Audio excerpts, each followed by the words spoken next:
दोस्तों, जिस तरह से एक दिन में कई बार धूप और कई बार छांव आती जाती है, ठीक उसी प्रकार से हमारे जीवन में भी सुख और दुख का आना जाना लगा ही रहता है।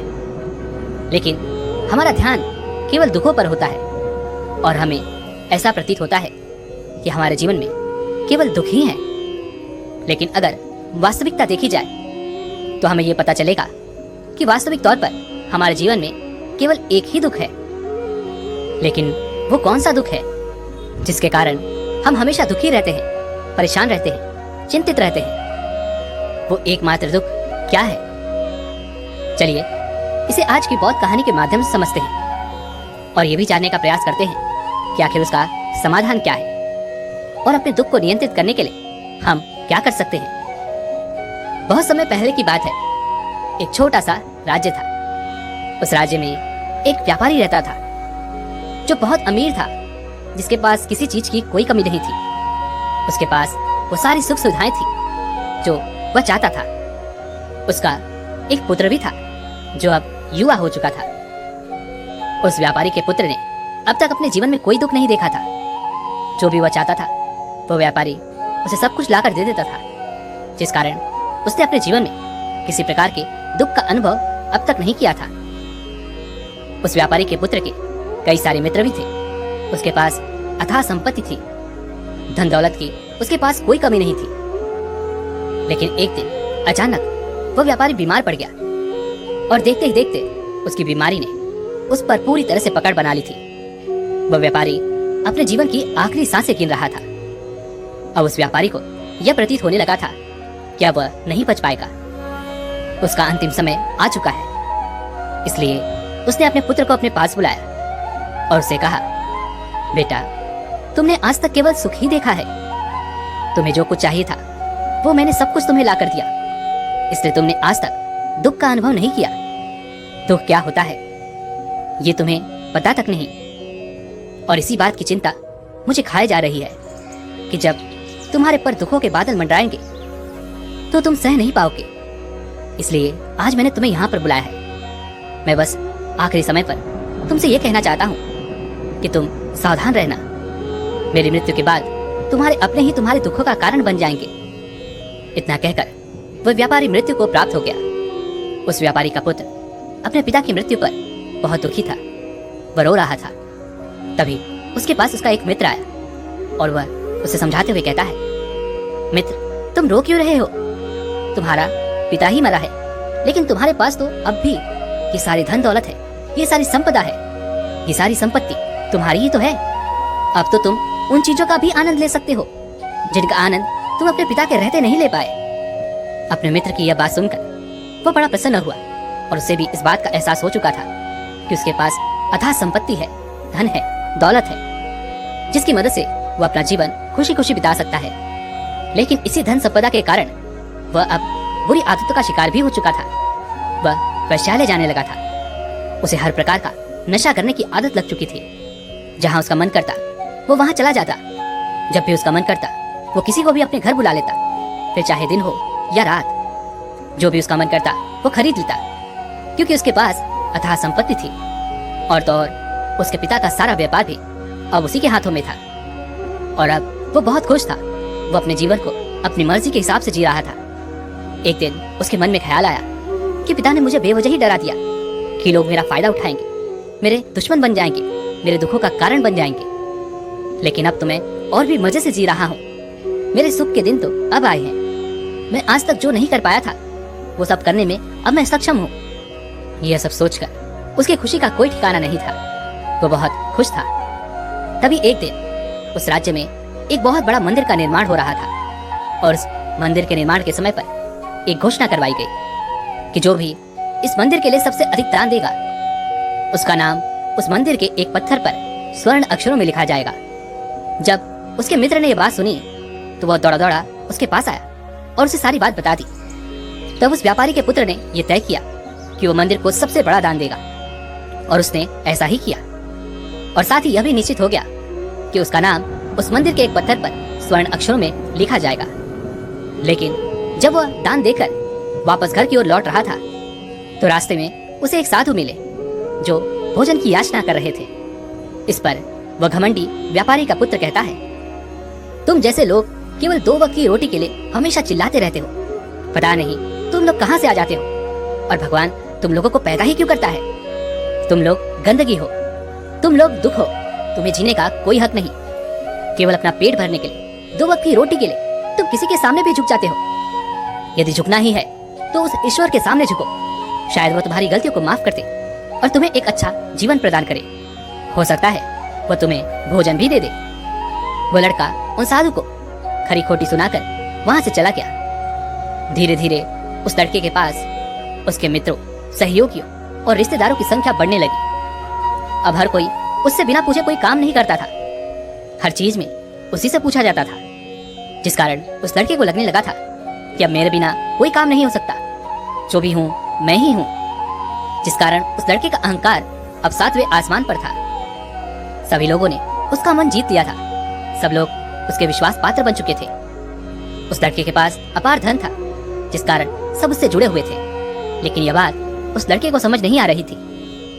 सभी लोग विश्वास के नाम पर अब उस लड़के से धन उधार लेने लगे थे, और वह भी खुशी खुशी लोगों को धन उधार में दे दिया करता है। जो कोई उससे धन उधार लेने आता, वह जितना मांगता वो उससे ज्यादा ही उन्हें दिया करता, क्योंकि वह सभी के नजरों में अपने आप को साबित करना चाहता था। वह अपने आप को महान दिखाना चाहता था। लेकिन धीरे धीरे उसकी बुरी आदतों के कारण अब उसका व्यापार चौपट होने लगा था। देखते ही देखते एक दिन व्यापार में उसे बहुत बड़ा घाटा हुआ। उसका पूरा व्यापार कर्ज में डूब गया। अब वह बहुत परेशान हो चुका था, बहुत चिंतित हो चुका था। उसे ये समझ नहीं आ रहा था कि आखिर ये सब क्या हुआ। मेरे पास तो कुछ समय पहले अपार धन था, और आज मेरे ऊपर बहुत बड़ा कर्जा है जिसे मुझे चुकाना ही होगा।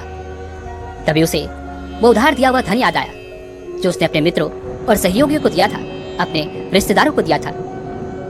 उसने सभी से वो अपना दिया हुआ कर्ज वापस मांगना शुरू किया, लेकिन किसी ने भी उसका दिया हुआ कर्ज उसे वापस नहीं दिया, बल्कि लोगों ने उसे धुतकार कर वहां से भगा दिया।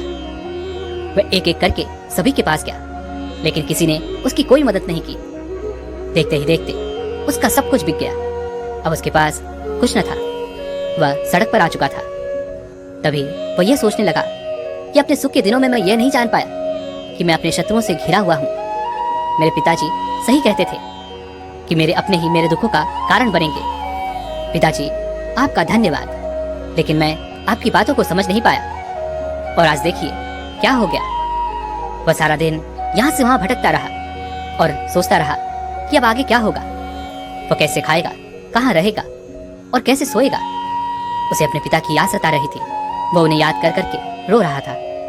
उसकी आंखों से आंसू बह रहे थे। लेकिन अब बहुत देर हो चुकी थी, और अब धीरे धीरे उसे भूख भी लग रही थी। तभी उसने सोचा कि मैं उसी मंदिर पर चलता हूँ जहाँ पर पत्थर पर मेरा नाम स्वर्ण अक्षरों में लिखा गया है। मैं जाकर वहां पर कुछ मदद मांगता हूँ। वह वहां पहुंचा और वहां के पुजारी से वो कहता है, पुजारी जी, आपने मुझे पहचाना? मैं वही हूँ जिसने इस मंदिर को सबसे बड़ा दान दिया है, और मेरा नाम इस मंदिर के पत्थर पर स्वर्ण अक्षरों में लिखा गया है। हालांकि इस समय मेरे हालात कुछ खराब है और मेरे पास खाने के लिए भी कुछ नहीं है। क्या आप मुझे कुछ भोजन दे सकते हैं? मैं भूखा हूँ, मुझे बहुत जोरों की भूख लगी है। मेरे अपनों ने मुझे धोखा दे दिया है। क्या आप मुझे कुछ भोजन दे सकते हैं? तभी वो पुजारी कहता है, भिखारियों को भोजन इस मंदिर के बाहर दिया जाता है, मंदिर के अंदर नहीं। जाओ और जाकर बाहर बैठ जाओ। और रही बात तुम्हारे नाम की, तो भिखारियों का नाम मंदिर के पत्थर पर स्वर्ण अक्षरों में नहीं लिखा जाता। पुजारी ने तुरंत ही उस लड़के का नाम मंदिर के उस पत्थर पर से हटवा दिया, और फिर एक बार घोषणा करवा दी कि मंदिर को जो सबसे बड़ा दान देगा, उसका नाम इस मंदिर के पत्थर पर स्वर्ण अक्षरों में लिखा जाएगा। यह सब देखकर वो लड़का बड़ा हैरान था, बड़ा अचरज में था।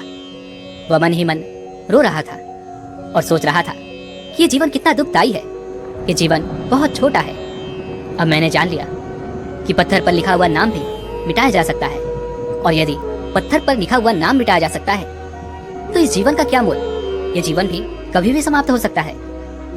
उस लड़के को जोरों की भूख लगी थी।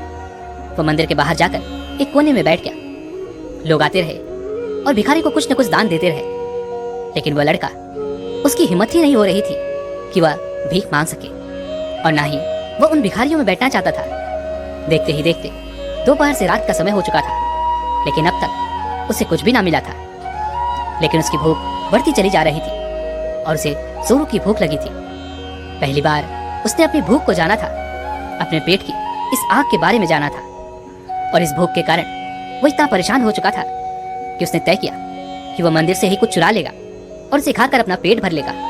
जैसे ही वो वहां से उठता है, तभी वो साधु वहां पर आ जाते हैं, जिसे उस लड़के ने बहुत खरी खोटी सुनाई थी। वो साधु उस लड़के के पास आकर कहते हैं, बेटा हम पहले भी मिल चुके हैं। वह साधु भिक्षाटन से वापस लौट रहे थे। उन्होंने कुछ भोजन उसे देते हुए कहा, ये लो, खा लो, तुम्हें जोरों की भूख लगी होगी। मैं तुम्हें जानता हूँ, मैं समझता हूँ कि ये हालात तुम्हें जबरदस्ती झुकाना चाहते हैं, लेकिन तुम लोगों के सामने झुकना नहीं चाहते। लेकिन अगर तुम लोगों के सामने झुकोगे नहीं तो तुम्हें भोजन भी नहीं मिलेगा।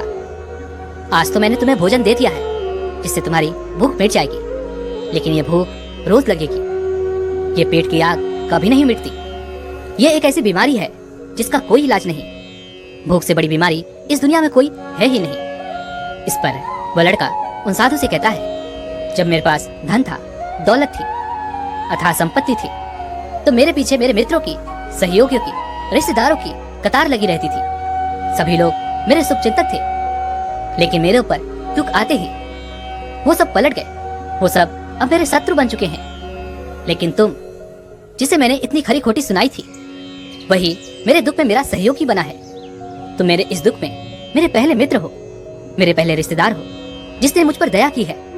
मैं तो अपने आप को बहुत बड़ा समझता था, लेकिन देखो इस वक्त की मार ने मुझे कहां से कहां पहुंचा दिया। आज मैं इस बात को अच्छी तरह समझ चुका हूं कि धन से बड़ा कोई मित्र नहीं। इतना कहकर उस लड़के ने भोजन किया और उसने पहली बार भोजन के सुख का आनंद उठाया। उसके हाथ कांप रहे थे।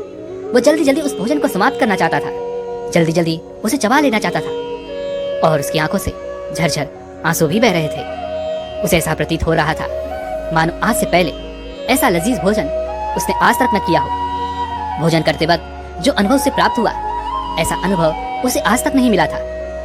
तभी वो साधु से कहता है, ये कैसा सुख है, मैं इस दुख में भी इस भोजन के सुख का अनुभव कर पा रहा हूँ। तभी वो साधु कहते हैं, जहाँ तृप्ति होती है वहाँ सुख का अनुभव होता है, लेकिन सावधान, तृप्ति बहुत खतरनाक भी होती है। जब यह तृप्ति हमारी आवश्यकताओं, हमारी इच्छाओं से ऊपर उठ जाती है, तब यह दुख के दर्शन भी हमें कराती है। आज जो भोजन तुम कर रहे हो, ऐसा भोजन यदि तुम्हें पहले प्राप्त होता तो तुम इसे छूते तक नहीं, लेकिन आज इसी भोजन को करके तुम्हें तृप्ति मिल रही है। लेकिन जब तुम्हारे पास धन था, दौलत थी, तब तुमने इससे भी अच्छा भोजन किया होगा, लेकिन तब तुम्हें तृप्ति नहीं मिली होगी, वह सुख प्राप्त नहीं हुआ होगा जो तुम आज अनुभव कर रहे हो। लेकिन सावधान, अगर ऐसा ही भोजन तुम्हें रोज मिलता रहे तो तुम और भी अच्छे भोजन की कामना करने लगोगे, और इसी कामना की तृप्ति के लिए तुम्हारे मन में दुख पैदा होगा। और जब तुम अपने मन की इस कामना की तृप्ति कर दोगे तो तुम्हें सुख भी प्राप्त होगा, लेकिन यह सुख आएगा और चला जाएगा। और जब तुम्हारे जीवन में इसी प्रकार के भोजन हमेशा आते रहेंगे और जाते रहेंगे, तो तुम किसी और कामना, किसी और इच्छा की ओर आगे बढ़ने लगोगे। तब तुम किसी और इच्छा की पूर्ति करना चाहोगे, तुम किसी और इच्छा की तृप्ति करना चाहोगे, और जब वो इच्छा पूरी नहीं होगी, जब तुम्हें तृप्ति नहीं मिलेगी, तो तुम्हें दुख होगा, तकलीफ होगी, पीड़ा होगी, और यह श्रृंखला ऐसे ही आगे बढ़ती चली जाएगी। तुम हमेशा सुख के पीछे भागोगे, लेकिन दुख तुम्हारे पीछे यूं ही भागता रहेगा। तुम सुख को पकड़ना चाहोगे, दुख तुम्हें पकड़ना चाहेगा। इसी प्रकार यह प्रक्रिया यूं ही निरंतर चलती रहेगी। तभी वह साधु अपने थैले में से एक सोने की थैली निकालकर उस लड़के के हाथ पर रख देता है। तभी वह लड़का उस साधु से कहता है, हे महाराज, आपके पास इतना धन कहाँ से आया? आप तो एक वैरागी हैं। तभी वह साधु उस लड़के से कहता है, ये धन तुम्हारा ही है। उस दिन जब तुम मुझे खरी खोटी सुनाकर अपने घर की ओर आगे बढ़ रहे थे, तभी तुम्हारी जेब से यह सोने के सिक्कों से भरा हुआ थैला नीचे गिर पड़ा, और मैंने इसे उठाकर अपने पास रख लिया, ये सोचकर कि जब तुम मुझे मिलोगे तब मैं इसे तुम्हें लौटा दूंगा। लेकिन उस दिन के बाद से आज तुम मुझे मिले हो, इसलिए मैं तुम्हें इसे लौटा रहा हूँ, ले लो, ये तुम्हारा ही है। इस पर वह लड़का कहता है, हे महाराज, इसी धन के लिए तो मुझे मेरे मित्रों ने, मेरे सहयोगियों ने, यहाँ तक कि मेरे रिश्तेदारों ने भी मुझे धोखा दिया, लेकिन आप वो पहले शख्स हैं जो मुझे ये धन लौटा रहे हैं। और वहीं पर जो कर्ज मैंने अपने मित्रों, अपने सहयोगी, अपने रिश्तेदारों को दिया था, अपने बुरे समय पर जब मैंने उनसे वो मांगा तो उन सभी ने वो धन देने से मुझे मना कर दिया। कईयों ने तो मुझे खरी खोटी सुनाकर अपने घर से धक्के मार कर निकलवा दिया।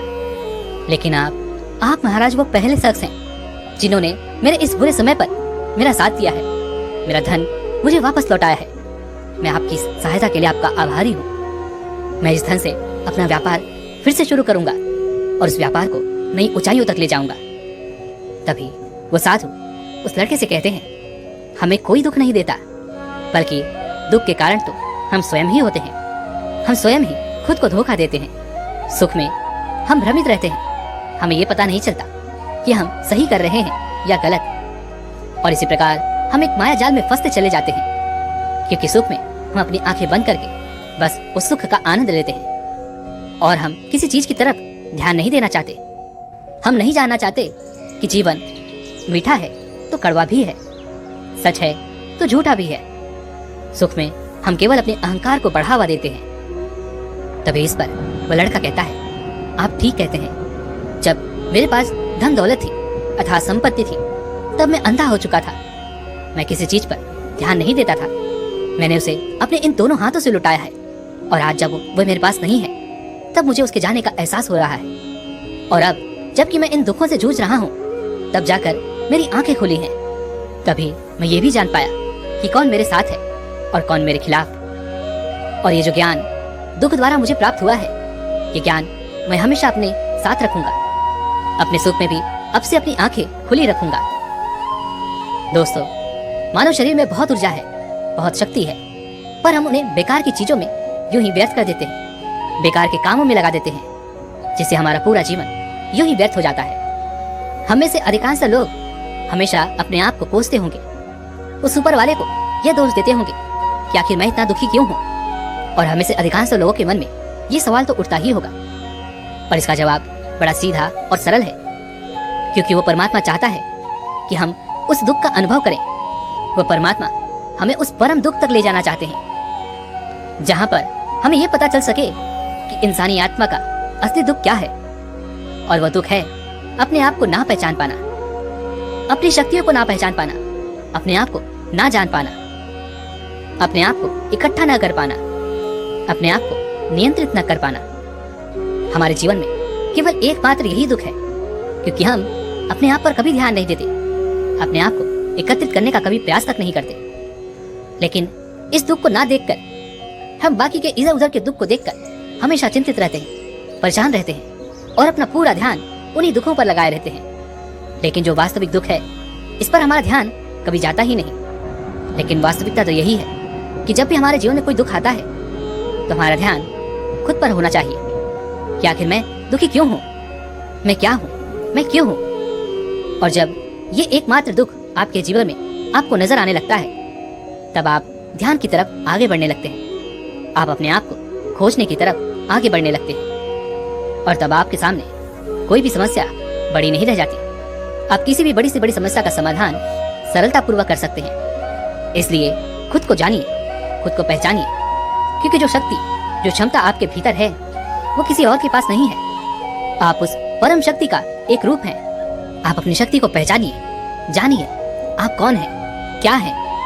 उसके बाद आपके सामने किसी प्रकार का भी दुख टिक नहीं पाएगा और आप हर परिस्थिति में खुश रहना सीख जाएंगे। दोस्तों, उम्मीद है कि आपने आज की इस वीडियो से जरूर कुछ न कुछ सीखा होगा।